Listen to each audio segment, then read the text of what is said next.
Welcome to All Sides with Ann Fisher. I'm Mike Thompson sitting in for Ann today. You know, over the past few years, there have been a select few stories that have, if nothing else, piqued the interest of news junkies and those of us in the media. There, of course, was the revelation that the state was investing in rare coins, of all things. There were the Dancers for Democracy who were opposed to strip club regulations, and now there is the Columbus casino fight. First, there was the fight for and against the casino in the Arena District. Voters settled that one. Then there was the move to the west side of Columbus, and the voters allowed that to happen. Now there's a fight over annexation, tax incentives. The city won't give it water, so the casino will drill, it says. The county, I should say, took the casino's sewer service away, so the casino now proposes trucking it to Marysville or burying it deep underground. The twists and turns of this story seem to be endless. Here to give us an update on the Columbus casino is Bob Tenenbaum. He speaks for Penn National, which is the developer and would operate the Columbus casino. Bob, welcome to All Sides. Thanks, Mike. It's good to be here. We welcome your calls, 292-8513. Who do you blame for this casino fight? 292-8513. We did invite the mayor, also City Council President Andrew Ginther, also the city's attorney, all declined our offer to take part in this program, citing pending litigation. We'll get into that in just a moment. Bob, the city wants the casino to annex the site in the west side where the Delphi plant was into the city of Columbus. It's now in a township. And the city wants the proceeds from the casino, obviously, and also the income tax revenue from the workers who would work there. The casino, Penn National, wants little help for agreeing to move the casino from the original site in the Arena District to the west side. Penn National gets about $400 million a year from its casino in Indiana, $400 million a year from its casino in West Virginia. You have to assume this one's going to get close to that. Why do you need tax incentives to build this? Well, I should start by pointing out that we've actually moved beyond that. We are no longer seeking any help from anybody, really, to build this casino. Our goal now is to get shovels in the ground, get construction underway, hire the 3,500 construction workers we did hire last week, the Smoot Company of Columbus as the construction manager, get the casino built, open it on schedule toward the end of 2012, and hire the 2,000 permanent employees who will be working there. So you're not seeking any tax incentives from the city now? No. At this point, what we're seeking is, and we filed a federal lawsuit, as you know, we're seeking to get the city and the county to continue to provide water and sewer service to that site. This is not an instance where this is a new property where the city's being asked to provide water. There's been water and sewer service on that site. Sewer, I think, since the late 1940s, and city water since the early 1950s. This is a case of taking away something that's been on that site for decades. But will you agree to annex the property to the city? We're not at this point. Our goal is to build the casino where it stands. It is in Franklin Township. We are not seeking at this point anything from the city or the county except the right to have sewer and water service. But if the city claims, and Penn National had agreed originally to annex the property into the city of Columbus, so the city of Columbus could take advantage of the proceeds from the casinos as part of the constitutional amendment, and also the income tax revenue from the workers. Originally, you had said, okay, we'll annex, but give us some help. Is that still on the table?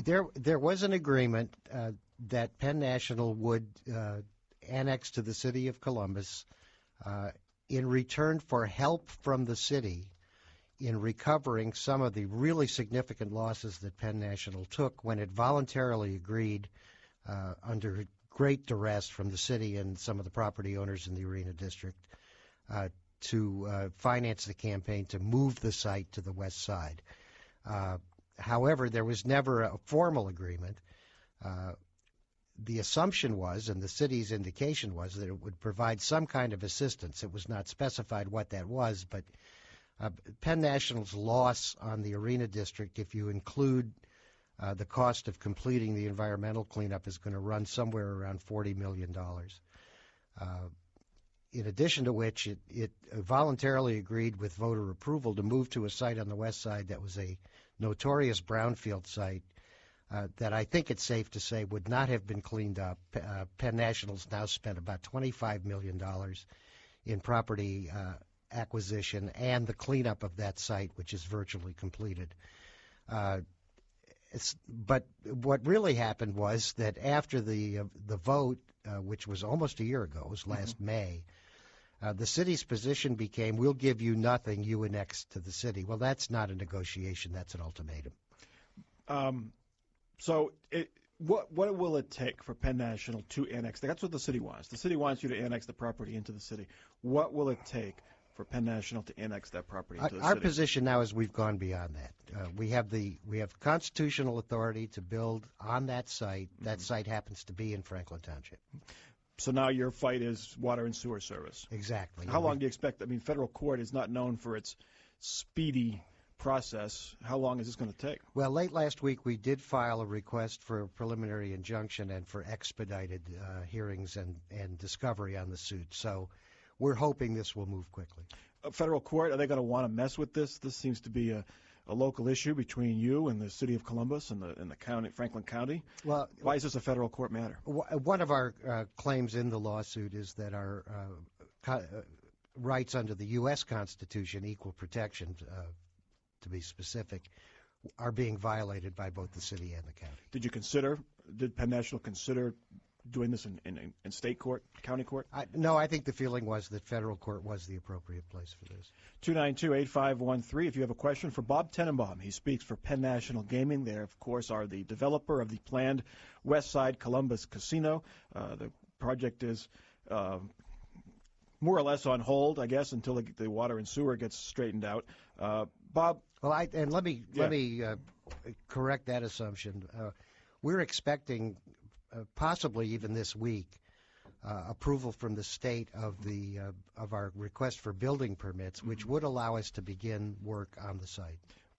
But you don't have approval of your plan to. I mean, where does your proposal to drill a well for water, where does that stand, and where does your proposal to either truck the sewage to Marysville, if that is a possibility, or to drill deep underneath and send the sewage down there? Well, for the time being, the federal lawsuit sort of makes that a moot question, because what we're asking the federal court to do is require the city and the county to continue to provide water and sewer service to the Delphi site. But if you don't get the approval from the court, what happens then? Well, we're reasonably optimistic the court will rule in our favor, and I think beyond that it would just be speculation. So you're hoping to break ground this spring? Yes. The schedule has always been to break ground this spring and open in the latter part of 2012. You've hired a contractor, Smoot Construction, the region's largest certified minority-owned business. So, and also one of the largest general contractors in the city. So you've met two other things you promised. One is that